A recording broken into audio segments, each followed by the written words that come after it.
Hey guys, I know you are looking at this pot saying what the heck is going on. I have my coconut oil, palm oil. I also have olive oil inside of this pot, and we are going to make some carrot puree hot process soap with me.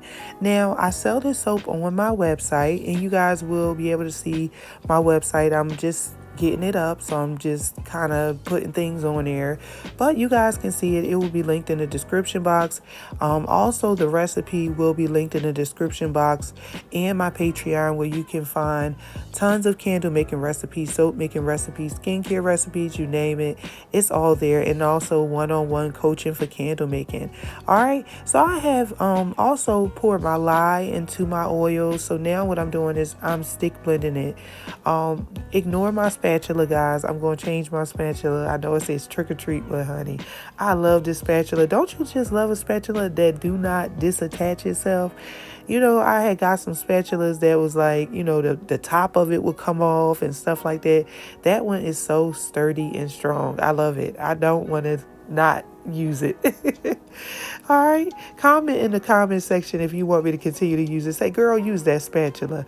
All right, so what I'm doing right now is I'm stick blending my soap. When your soap gets to a certain temperature with hot process, you want to stop stick blending it. All right, and then you want to, like right now, you see how thick it is. At this point, I stopped stick blending it. So I'm just taking my stick blender and just going around in circles. Guys, I never cut my stick blender back on. I actually cut it off. Now, as you can see, I have my carrot puree, and I'm going to just keep stirring it until it gets to the applesauce phase, because right now it's in more like a thick mashed potato phase. But if you keep just stirring it around and messing with it, you're going to see like little pieces of applesauce phase start to peek through the batter, okay? So, you know, be patient with it. As you can see right there, yes, that's the mashed potato. So not mashed potato, applesauce. So as you can see, it's getting pretty soft. So now I can just kind of mix it around really, really fast.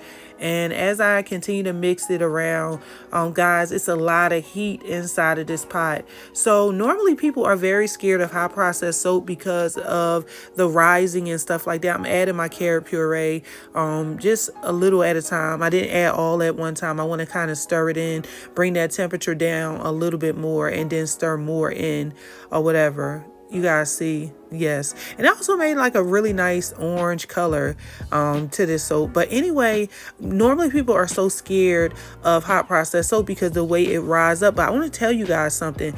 If you can keep that temperature low, and like, you know, as soon as you mix your lye, you get it to a trace, just take it off the heat. That is the best way to do it. You know, I cook mines on the stove. I love hot processed soap because hot processed soap is normally done the same. So I can use my soap that night if I want to, but if I want to get all the water out of it, I normally let it sit for like a week or two, just so the bar can get harder and it can last longer.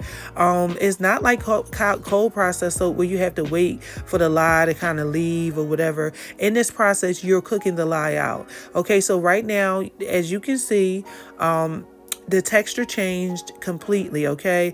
And so I have cooked the lye out. So this is the finished batch of soap, okay? So if you take a little piece and you put it up to your tongue, you do a zap test, you'll see that it's completely finished, okay? So this is why I make hot processed soap, because it don't take long. So when I'm going to my pop-up shops and stuff like that, it's always prepared, okay, quickly, and it don't take long to cure. All right, so I'm just stirring it up and just continuing to stir it because there's so much heat on the inside. I want to kind of stir it to release some of that heat so I can add my fragrance, because normally I don't add my fragrance if it's really hot.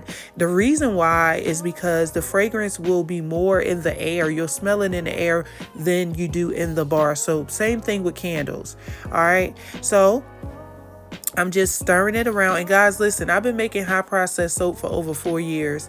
So, I mean, nobody can tell me nothing, you know, when it comes down to like it being cured and stuff like that. Because, you know, there's so many myths. Oh, you got to let it cure for 30 days. No, it's a different process. So trust me, you don't. You know, people will dispute that, and I don't even care. You know, is finished. Once the lye is out of the bar, you're only waiting for the water to leave and for the bar to harden, okay? And so for me, it normally takes about 2 weeks for that to happen. But if I'm in a rush and I made a very hard bar with like, let's say lard or, really hard oils, it's good. I will sell it quick, okay? So you can go to the comments and say your little smart stuff if you want to. I'm still gonna get it. All right, so let's go ahead, and I just pour my oil into this batch. I know y'all be like, she crazy. I pour my oil into this batch of soap, but listen to me very closely. You can pour your oil in there, but if your oil has vanillin in it, you can go to the manufacturer, fragrance company, whatever website, and you can look and see what's the percentage of vanillin.